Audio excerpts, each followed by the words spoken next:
With these diaries, I've tried to shed light on who we are as a culture through humor. But in light of recent events, I need to put that particular toolbox aside for the moment. One of the strongest traits of the human race is our indomitable sense of injustice and our eventual need to forgive. Without both justice and mercy, I don't think we can survive as a race. I had a pastor once who explained emotional outbursts of anger with this analogy. When your emotional teacup is full, the least jostle will cause all the contents to come spilling out. After months of dealing with COVID-19 anxiety, our emotional teacups were full. But the murder of George Floyd in Minneapolis smashed those cups against the wall. Especially in the black community, because this is not new to them. For over 20 years, I've worked with a DJ warming up audiences for Hollywood sitcoms. The fact that he's black just means he's much hipper than me. But every time something like this happens, I just imagine his wonderful family shaking their heads and saying, how long? How long can this keep happening? Forget the fact that the civil rights movement was 60 years ago. We're coming up on the 100-year anniversary of the Tulsa race riot. You've never heard about it because history buried it. Back in 1921, the KKK didn't like the prosperity of what was then called the Black Wall Street. So they took it upon themselves to destroy 35 blocks of the business district.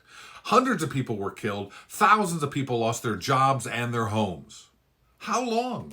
How many times can this keep happening? We need justice, but we also need mercy. Corrie ten Boom was put in a concentration camp as a young girl for the crime of hiding Jews from the Nazis. She was let out the day before she was to be exterminated, all because of a clerical error. Her family was not so lucky. There's a famous story where years later, she ran into a guard from her concentration camp, and he asked for her forgiveness. She said it was the hardest thing she's ever had to do in her life, but that forgiveness is not an emotion. It's an act of the will. With COVID-19, all we hear about is the common good. Every new rule, every restriction is all done for the common good. And yet somehow, someone who was paid to protect the common good betrayed that trust. How long? How many times can this keep happening before we all realize that the common good just means we love our neighbor as ourselves? Here's a concept: do unto others as you would have them do unto you.